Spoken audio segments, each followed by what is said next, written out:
Assalamualaikum warahmatullahi wabarakatuh. Terima kasih atas kesempatannya. Kami kelompok 6 akan mempresentasikan materi ketujuh, yaitu mengembangkan produk baru dan mengelola siklus hidup produk. Sebelumnya, perkenalkan, nama saya Sylvia Erva dengan NIM 2019210744. Yang pertama, saya akan menjelaskan strategi pengembangan produk baru. Perusahaan dapat memperoleh produk baru dengan dua cara. Salah satunya adalah melalui akuisisi dengan membeli seluruh perusahaan, paten, atau lisensi untuk menghasilkan produk orang lain. Yang kedua adalah melalui upaya pengembangan produk baru perusahaan itu sendiri. Dalam lingkungan yang berubah dengan cepat saat ini, banyak perusahaan mengandalkan sebagian besar produk baru untuk pertumbuhan mereka. Misalnya, produk baru hampir sepenuhnya mengubah Apple dalam beberapa tahun terakhir. iPhone dan iPad yang keduanya diperkenalkan hanya dalam satu dekade terakhir atau lebih, sekarang menjadi dua produk perusahaan dengan penjualan terbesar. Dengan iPhone saja menghasilkan lebih dari 62% dari total pendapatan global Apple dan 77% dari penjualan unit perangkat. Namun inovasi bisa sangat mahal dan sangat beresiko. Produk baru menghadapi rintangan yang berat. Misalnya dengan satu perkiraan 60% dari semua produk kemasan konsumen baru yang diperkenalkan oleh perusahaan mapan itu gagal. 2/3 dari konsep produk baru bahkan tidak pernah diluncurkan. Mengapa sih begitu banyak produk baru yang gagal? Ada beberapa alasan. Bisa saja karena sebuah ide yang terlihat sangat bagus bisa membuat perusahaan melebih-lebihkan ukuran pasar, padahal produk sebenarnya mungkin dirancang dengan buruk, atau mungkin posisinya salah, diluncurkan pada waktu yang salah, menggunakan harga terlalu tinggi, atau tidak diiklankan dengan baik. Itulah yang membuat produk baru gagal. Selanjutnya, saya akan menjelaskan tentang proses pengembangan produk baru. Produk dan jasa yang ada di pasar tidak selamanya dapat bertahan sesuai dengan harapan pemilik atau produsen. Dengan adanya perubahan yang cepat terhadap selera, teknologi, dan persaingan, perusahaan harus mengembangkan arus produk dan jasa baru secara tepat.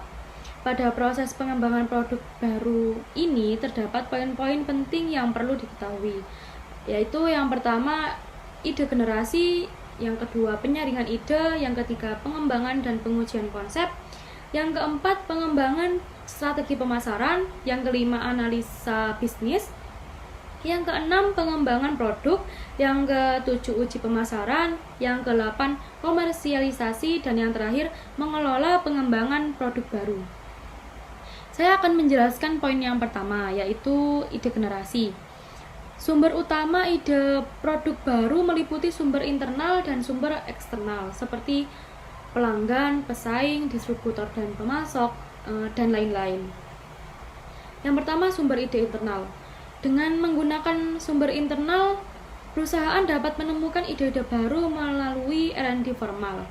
Misalnya, Ford mengoperasikan pusat inovasi dan mobilitas di Silicon Valley yang dikelola oleh para insinyur, pengembang aplikasi, dan ilmuwan yang mengerjakan segala hal mulai dari mobil tanpa pengemudi hingga aplikasi Work Witness yang memungkinkan konsumen mengontrol pemanas rumah, pencahayaan, dan peralatan dari kendaraan mereka.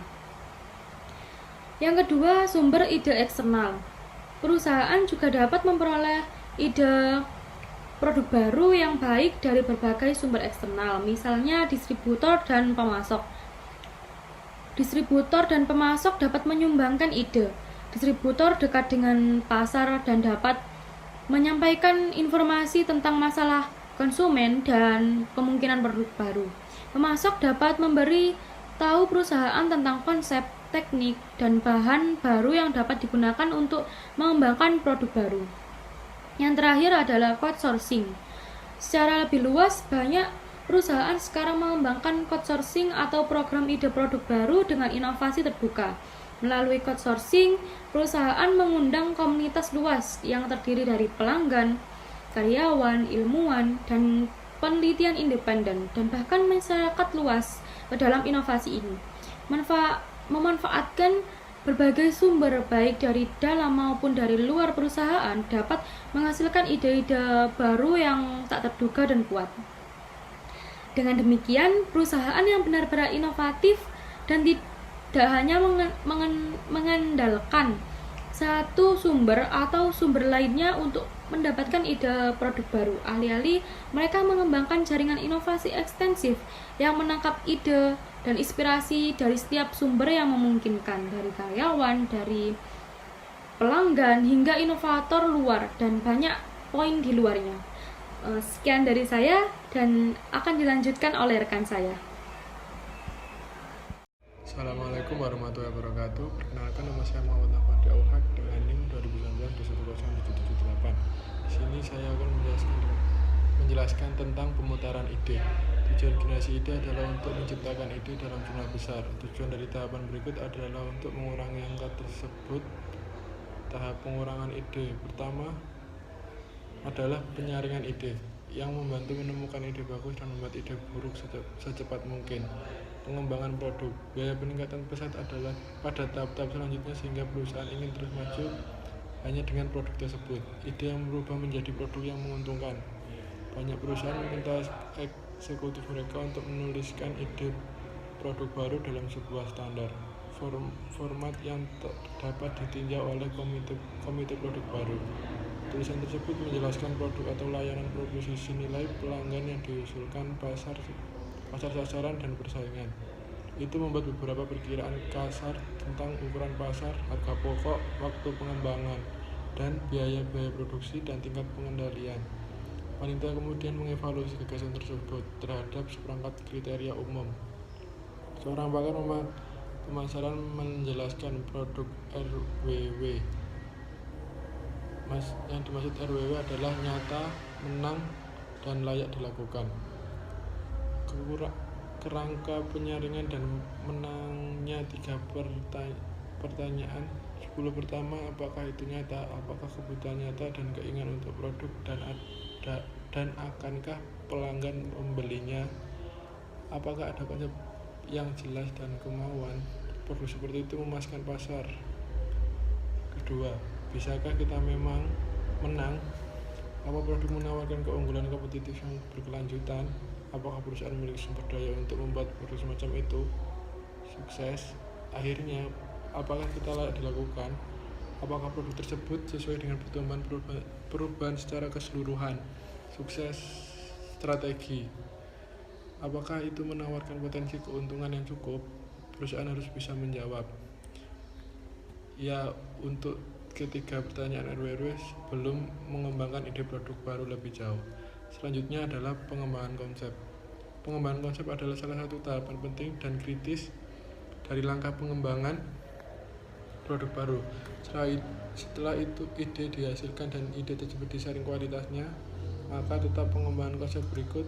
Pengembangan konsep dilakukan dengan tetap memperhatikan kebutuhan pelanggan serta sifat produk.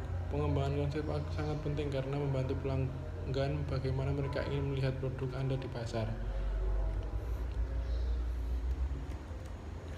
Setiap perusahaan mengikuti proses pengembangan produk baru setiap kali mereka benar meluncurkan produk, variasi atau layanan baru terbaru di pasar. Mungkin ada banyak konsep dari berbagai sumber yang dievaluasi oleh perusahaan. Sangat penting untuk menyingkirkan yang tidak diinginkan dan mencari tahu mana yang menyerupai pelanggan dan memenuhi kebutuhan mereka. Hal yang penting adalah bahwa konsep tersebut harus sederhana untuk dipahami, didefinisikan dengan baik, dan memiliki hasil yang dapat diprediksi. Ini harus cukup baik untuk menyampaikan pelanggan dan memberi produk. Setelah itu pengujian konsep. Pengujian konsep memerlukan pengujian konsep produk baru dengan kelompok konsumen sasaran. Konsep tersebut dapat disajikan pada konsumen secara simbolis atau fisik. Di sini lebih lanjut detail.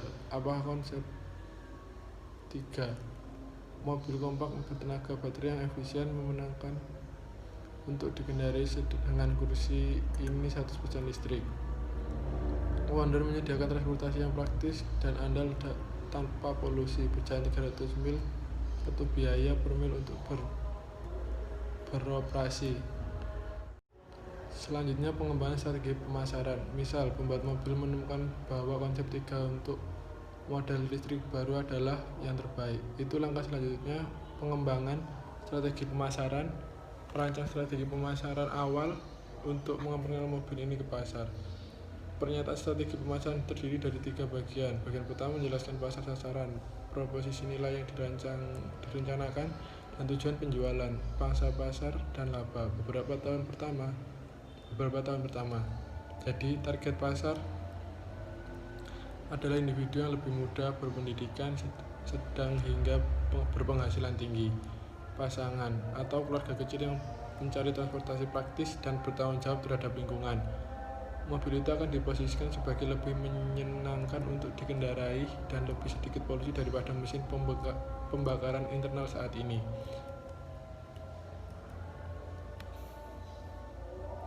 Terima kasih atas sekian dari saya. Assalamualaikum warahmatullahi wabarakatuh. Baik, terima kasih atas kesempatannya. Nama saya Ahmad Jian Ramadan dengan NIM 2019-210790. Di sini saya akan melanjutkan presentasi dari rekan saya, yaitu pengembangan produk. Apa itu pengembangan produk? Pengembangan produk adalah strategi dan proses yang dilakukan oleh perusahaan dalam mengembangkan produk. Nah, apa saja tujuan pengembangan produk? Yaitu yang pertama untuk menambah omset. Untuk menambah omset penjualan. Karena apa? Karena setiap produk kita yang berkembang, maka kita akan menambahkan omset penjualan kita juga. Karena tanpa sengaja kita menarik daya tarik konsumen. Terus yang selanjutnya ada memenangkan persaingan. Nah, memenangkan persaingan itu kita ambil contoh saja produk Apple. Produk Apple selalu mengembangkan produknya setiap tahun. Karena apa? Karena mereka mempunyai kualitas dan mereka juga mempunyai merek yang tinggi dibandingkan produk-produk yang lainnya, sehingga produk Apple selalu mengembangkan produknya untuk memenangkan persaingan. Terus ada juga kita untuk mencegah kebosanan konsumen. Nah, ketika kita memproduksi suatu produk, maka kita harus mengembangkannya. Karena apa? Karena kalau kita memproduksi barang yang sama atau tidak ada perkembangannya, maka konsumen kita akan lama kelamaan berkurang. Karena apa? Karena mereka bosan. Kok produknya ini terus yang dikeluarkan, tidak ada inovasi baru atau tidak ada perkembangannya, seperti itu. Nah, jenis-jenis perkembangan produk itu apa saja? Yang pertama yaitu memperbaiki yang sudah ada. Yaitu tadi kita memperbaiki produk kita yang dulu menjadi yang bagus, kita berinovasi produk kita menjadi lebih bagus lagi untuk menghilangkan kebosanan konsumen. Yang kedua adalah memperluas lini produk.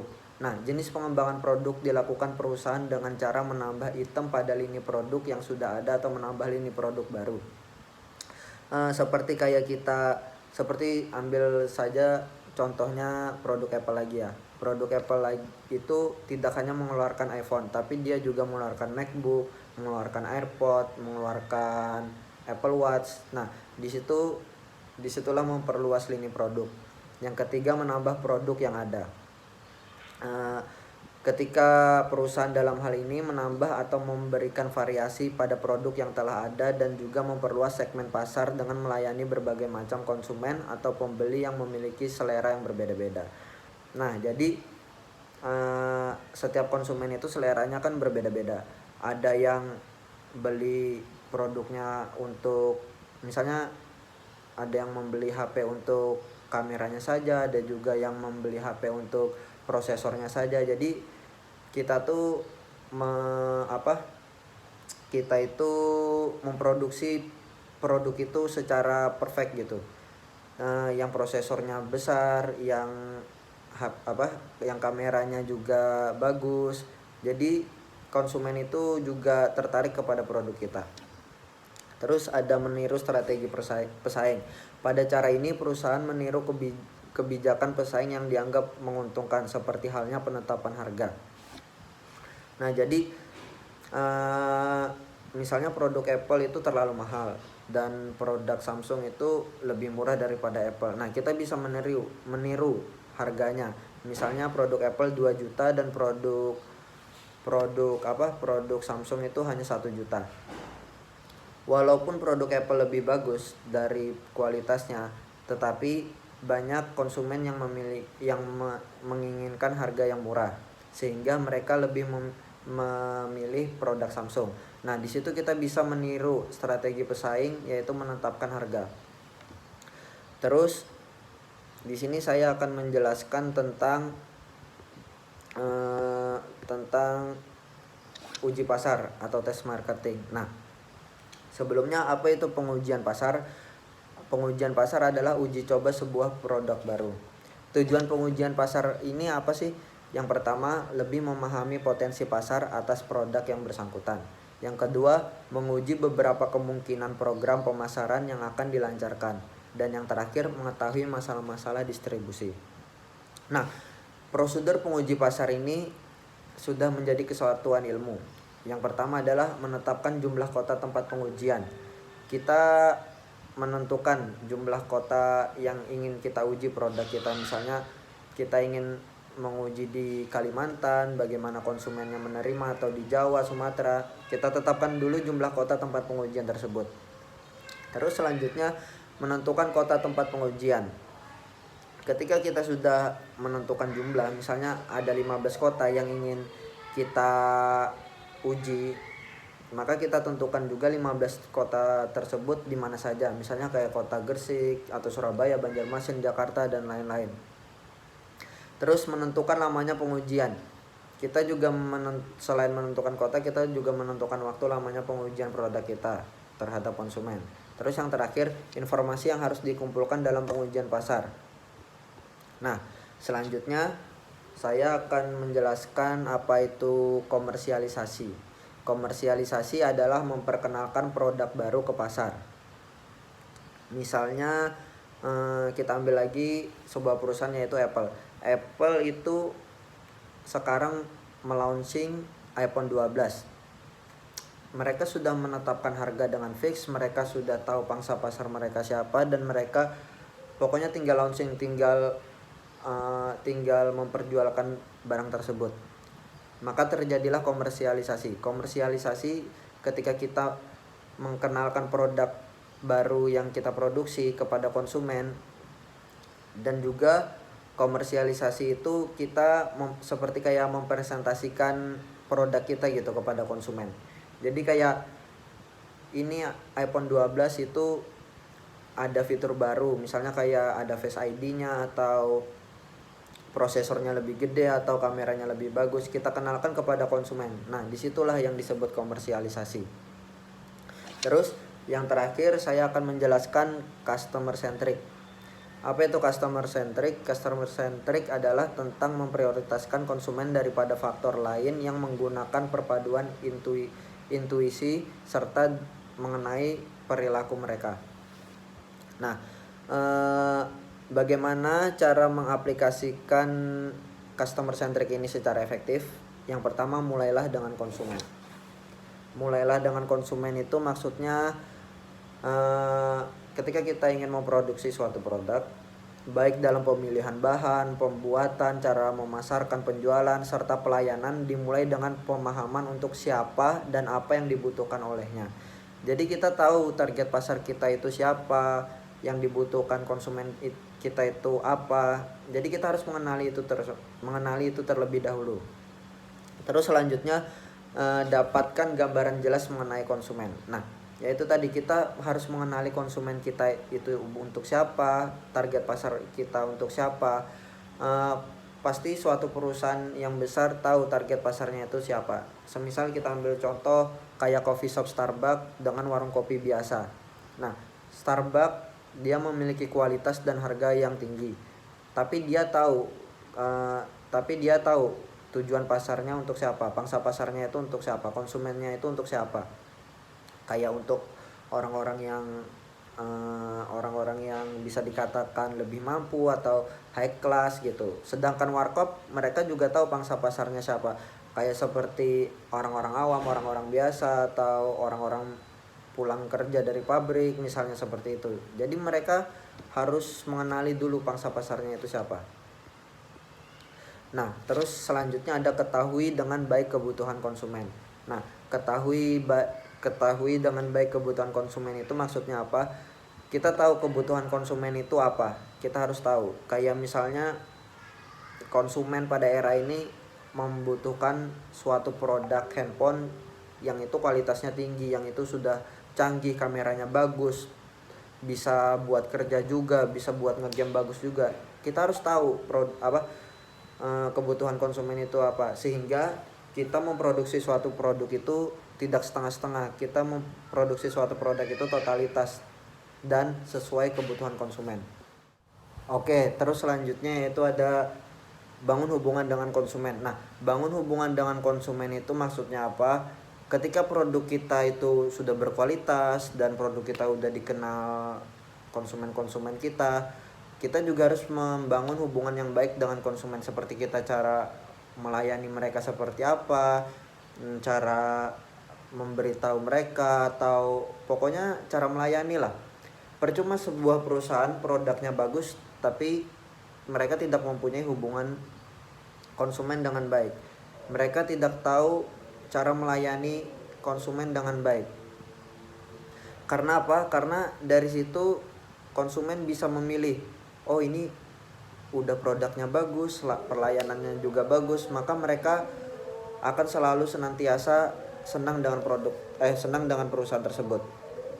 Terus yang terakhir ada bangun komunikasi tim dalam perusahaan. Selain kita bangun hubungan baik dengan konsumen, kita juga harus membangun komunikasi tim dalam perusahaan. Nah, ini bertujuan untuk apa? Bertujuan untuk biar karyawan dan manajer atau semua bagian dari perusahaan tersebut mendapatkan kepercayaan, keterampilan, dan bagi karyawan itu adalah tempat kerja yang baik. Nah, sehingga mereka produktif untuk memproduksi suatu produk dan selalu semangat untuk bekerja di perusahaan tersebut. Cukup sekian dari presentasi saya, kurang lebihnya mohon maaf. Jika ada salah kata mohon dimaafkan. Selanjutnya akan dilanjutkan oleh rekan saya. Terima kasih. Assalamualaikum warahmatullahi wabarakatuh. Nama saya Fajar Setia Pradani dengan NIM 2019-210-792. Di sini saya akan melanjutkan presentasi dari teman saya. Mengelola pengembangan produk. Proses pengembangan produk baru yang ditunjukkan pada menyoroti yang penting, kegiatan yang diperlukan untuk menemukan pengembangan dan memperkenalkan produk baru. Namun produk baru pengembangan melibatkan lebih dari sekedar melalui serangkaian langkah. Perusahaan harus mengambil pendekatan holistik untuk mengelola proses ini. Pengembangan produk baru yang sukses membutuhkan upaya yang berpusat pada pelanggaran berbasis tim dan sistematis. Pengembangan produk baru yang berpusat pada pelanggan di atas segalanya. Pengembangan produk baru harus berpusat pada pelanggan saat mencari di atas segalanya. Pengembangan produk baru perusahaan seringkali terlalu tergantung pada penelitian analisis teknis laboratorium R dan D mereka. Tapi seperti hal ini dalam pemasaran, produk baru yang sukses pengembangan dimulai dengan pemahaman menyeluruh tentang apa yang dibutuhkan dan dihargai. Pengembangan dimulai dengan pemahaman menyeluruh tentang apa yang dibutuhkan dan dihargai konsumen. Pengembangan produk baru yang sistematis.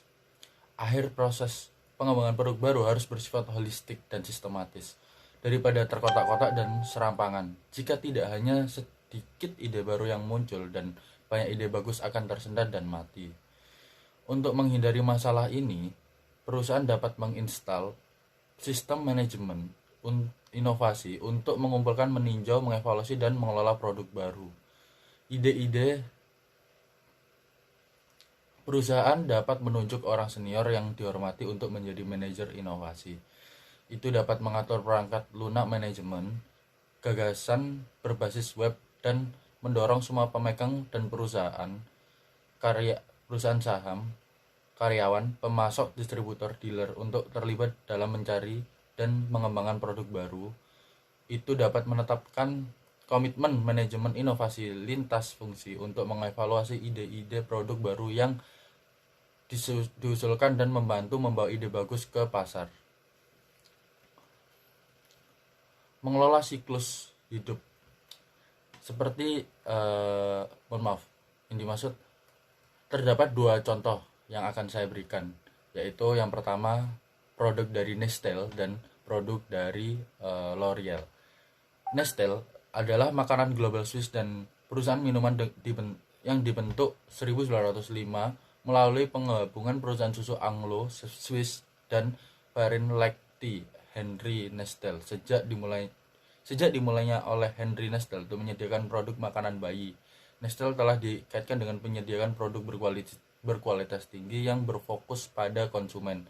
Itu adalah perusahaan makanan terbesar di dunia berdasarkan pendapatan dan menduduki peringkat di antara top 100 perusahaan di Fortune Global 500 daftar tahun 2016.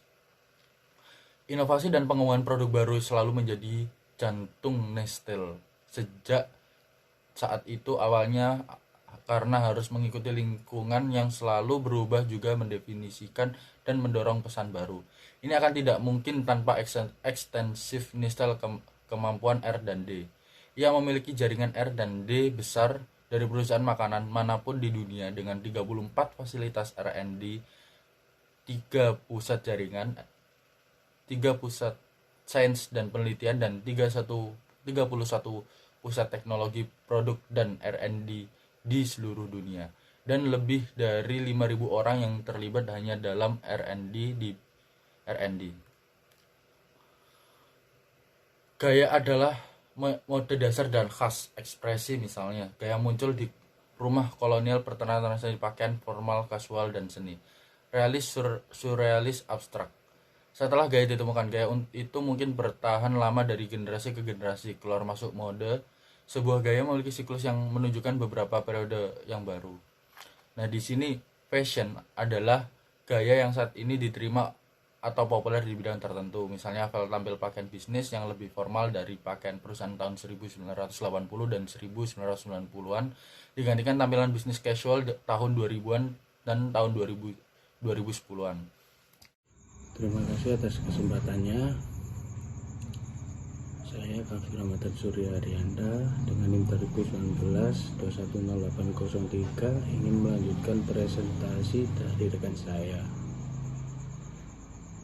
Keputusan produk dan tanggung jawab sosial. Pemasar harus mempertimbangkan dengan hati-hati masalah dan peraturan kebijakan publik mengenai perolehan atau penurunan produk. Mengenai perolehan atau penurunan produk, perlindungan paten, kualitas dan keamanan produk, dan jaminan produk, dan terkait produk baru, pemerintah dapat mencegah perusahaan menambah produk melalui akuisisi jika efeknya mengancam untuk mengurangi persaingan.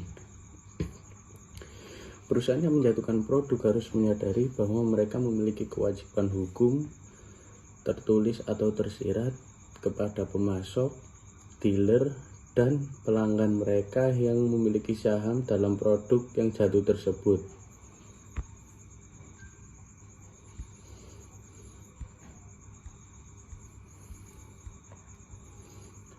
Salah satu cara perusahaan dalam membangun reputasi serta image baik bisa dilakukan melalui program tanggung jawab sosial perusahaan atau corporate social responsibility. Umumnya, kita berpikir atau berasumsi fokus sebuah perusahaan adalah mendapatkan keuntungan yang sebesar-besarnya. Sebenarnya, memang benar memperoleh keuntungan semaksimal mungkin dengan menggunakan sumber daya seefisien mungkin.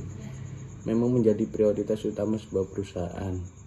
Tetapi tidak hanya keuntungan yang terjadi, prioritas utama perusahaan, eksistensi dan reputasi yang baik juga menjadi hal penting yang diinginkan oleh semua perusahaan. Perusahaan bertanggung jawab kepada seluruh pihak yang berkepentingan seperti pemerintah, karyawan, konsumen, dan pemegang saham. Tidak hanya pertanggungjawaban dalam bentuk finansial, tetapi ekonomi, sosial, dan lingkungan secara keseluruhan. Arti tanggung jawab sosial perusahaan. Secara teori dalam melakukan bisnis, perusahaan tidak hanya mementingkan keuntungan dan pemegang saham semata, tetapi juga kewajibannya dalam beroperasi, di mana dapat memberikan manfaat secara luas, baik dari segi sosial, ekonomi, ataupun lingkungan. Organisasi Standarisasi Internasional ISO menekankan pentingnya kemampuan perusahaan dalam menjaga keseimbangan antara performa perusahaan-perusahaan dan mengatasi isu sosial dan lingkungan yang muncul akibat operasi perusahaan yang sedang berjalan. Tanggung jawab sosial perusahaan merupakan penempatan kebijakan dalam mempromosikan keseimbangan antara keuntungan perusahaan dan keuntungan yang diperoleh masyarakat secara keseluruhan. Sekarang ini semakin banyak perusahaan dan investor yang memiliki komitmen untuk memperhatikan dampak sosial yang mungkin ditimbulkan sebelum melakukan kegiatan operasi ataupun berinvestasi.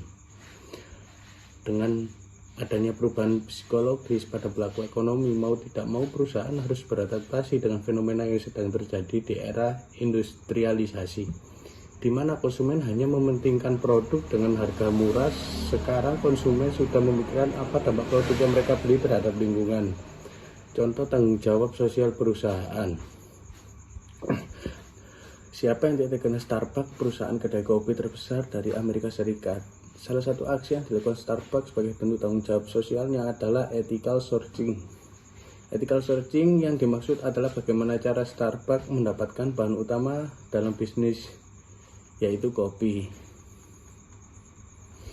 Perusahaan ini meluncurkan program-program yang mendukung kesejahteraan petani kopi seperti kondisi kerja yang manusiawi, kesejahteraan hidup para petani kopi, upah yang sesuai dengan diverifikasi oleh tim yang telah ditunjuk oleh Starbucks. Starbucks berkomitmen 100% suplai kopi yang digunakan haruslah melalui ethical sourcing. Apa yang diperoleh Starbucks melakukan semua hal di atas, yang didapat adalah reputasi yang baik dan juga menjaga keberlangsungan bisnisnya. Saat ini semakin banyak perusahaan yang menyadari bahwa secara langsung atau tidak langsung dampak sosial dan lingkungan akan mempengaruhi bisnis mereka dalam jangka panjang. Unsur penting tanggung jawab sosial perusahaan. Sulit untuk mengukur berapa besarnya keuntungan yang perusahaan dapatkan dengan adanya corporate social responsibility. Yang pasti dengan melunasi tanggung jawabnya sosialnya, perusahaan akan mendapatkan keuntungan, baik itu secara langsung ataupun tidak langsung. Jenis keuntungan yang mungkin diperoleh perusahaan adalah sebagai berikut, yakni triple bottom line. Kemudian human resource manajemen resiko, unique branding, manajemen krisis, jenis tanggung jawab sosial perusahaan.